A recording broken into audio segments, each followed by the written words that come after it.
fica assistindo vídeos de doença na internet? Cuidado que você pode se contaminar.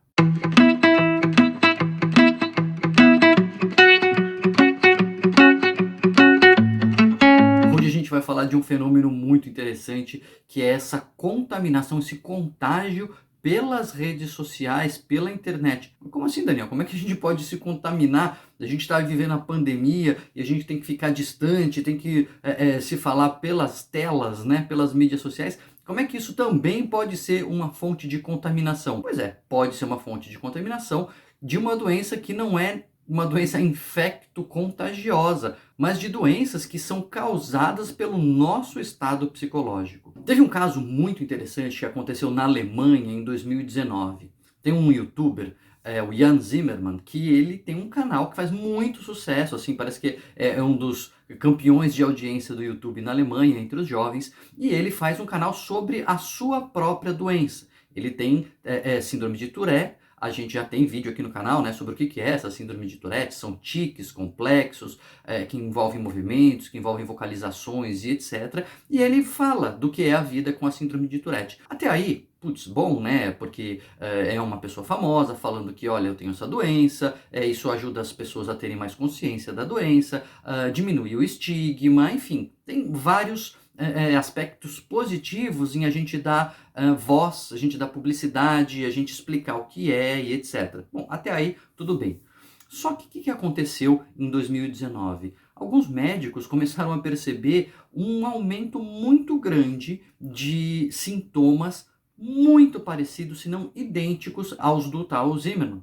Né? Os médicos começaram a receber pacientes e viam que, olha, esse Tourette tá estranho, tá faltando sintomas, os tiques não são bem assim, e esses que eles estão apresentando são só alguns tiques, né? Não tinha uma síndrome, e olha que coincidência, são idênticos aos tiques do tal sujeito que fazia o canal do YouTube falando sobre a doença. Ele até dá um apelido para a doença dele, né? Ele fala que é dá um nome lá para a doença, e é um nome próprio, né? Como se fosse alguém que o acompanhasse, e aí algumas pessoas chegavam na clínica, inclusive falando o mesmo nome. Os médicos começaram a ficar desconfiados, estudaram esses casos e agora, em 2021, fizeram uma publicação científica relatando que não era Tourette, mas era um distúrbio funcional do movimento. O que é funcional? É que não tem uma alteração neurológica como tem no Tourette, mas era a origem psicológica. As pessoas não estavam fingindo, as pessoas não estavam mentindo, elas sentiam realmente aquilo, só que a origem daqueles sintomas era psicológica. Isso foi ganhando um volume tão grande, foram mais de 50 pacientes contaminados da mesma maneira, que eles concluíram que era um caso do que se chamava de histeria coletiva. Né? Hoje tem um nome mais elaborado, né?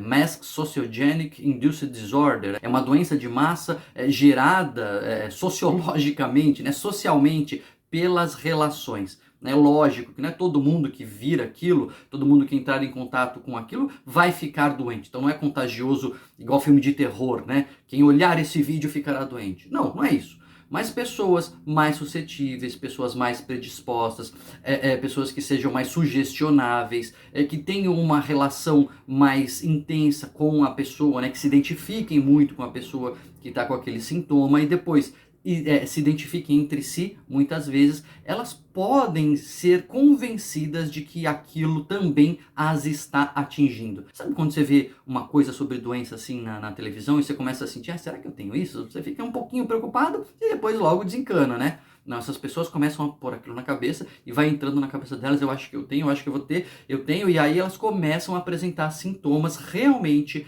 parecidos. Não é, obviamente, o primeiro caso de uma doença induzida, né? Uma doença sociogênica induzida, nem o primeiro caso de uma doença de massa induzida sociogenicamente. Tem vários relatos na literatura de epidemias de riso, de epidemias de convulsão. Tem um relato muito interessante num estado brasileiro de reações a determinados remédios que pessoas muito parecidas começaram a ter reações muito parecidas e depois se descobriu que era também um efeito de indução, né? As pessoas viam as outras se sentindo assim e acabavam tendo os mesmos sintomas. Isso aconteceu na época das caças bruxas também, enfim.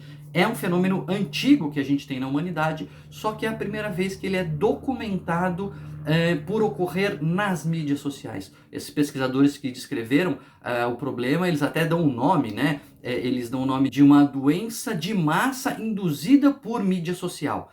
Porque, de fato, né, a gente antes só se relacionava pessoalmente. Então, as epidemias, né, dessas histerias coletivas aconteciam nos bairros, nas escolas. Teve um caso que aconteceu em 2011 numa escola de Nova York, um monte de gente tendo ali sintomas que pareciam tics e que depois se descobriu que eram também induzidos, né, psicologicamente, mas era ali numa pequena comunidade. Agora, com as redes sociais, a gente se relaciona com gente muito distante, com gente assim, um monte de gente de uma vez, né? A gente se relaciona com gente muito distante, com um monte de gente de uma vez. Então, as redes sociais podem sim se tornar um meio de propagação desse tipo de fenômeno. De novo, é interessante o sujeito falar que o que é a doença, explicar o que é a doença, mostrar, só que quando coloca muita ênfase naquilo e as pessoas vão se identificando muito com aquilo, pessoas mais sugestionáveis podem desenvolver uma doença induzida sociogenicamente. E quando é muita gente assistindo, isso pode ter características de massa. Imagina isso, né? Na maioria dos casos, felizmente, as pessoas ficaram bem e se curaram, né? Pararam de ter aquele sintoma apenas pela explicação, né? Os médicos explicaram, veja, o seu cérebro está tudo bem, você não teve uma lesão cerebral, isso pode acontecer com pessoas que acabam ficando muito impressionadas, etc. Você obviamente não fala que é mentira, não fala que é coisa da cabeça, não fala que não tem nada daquilo, você não desqualifica o sofrimento da pessoa, mas você acolhe, explica a origem e a maioria das pessoas fica bem só com essa explicação. Algumas vão precisar de psicoterapia mais tempo, algumas acabam ficando muito ansiosas com isso e vão precisar também de uma abordagem da ansiedade, que aliás, em boa parte dos casos está por trás do próprio desenvolvimento da doença, mas felizmente isso tende a passar. Fica um alerta, hein? Fica a dica. Você fica vendo muita coisa aí, fica muito preocupado, muito ligado em doenças, em coisas misteriosas que aparecem, em sintomas, etc. Você pode acabar se contagiando à distância. Já pensou? Nunca imaginamos que a telinha aqui poderia ser um vetor de doença. Então, presta atenção, cuidado e não fica se expondo também a um monte de doença. Claro, é importante ter informação, a gente mesmo fala um monte aqui de doença, mas com cuidado, sempre no sentido de alertar, de esclarecer e de trazer informação, porque a informação a gente sabe é muitas vezes o melhor remédio que existe. Já tinha ouvido falar dessa história aí, desse caso? Já tinha ouvido falar de outros casos de doenças assim de massa induzidas? Coloca aqui para mim nos comentários. Vamos continuar conversando porque aí eu te informo, você me informa, a gente troca e vamos continuar o nosso diálogo.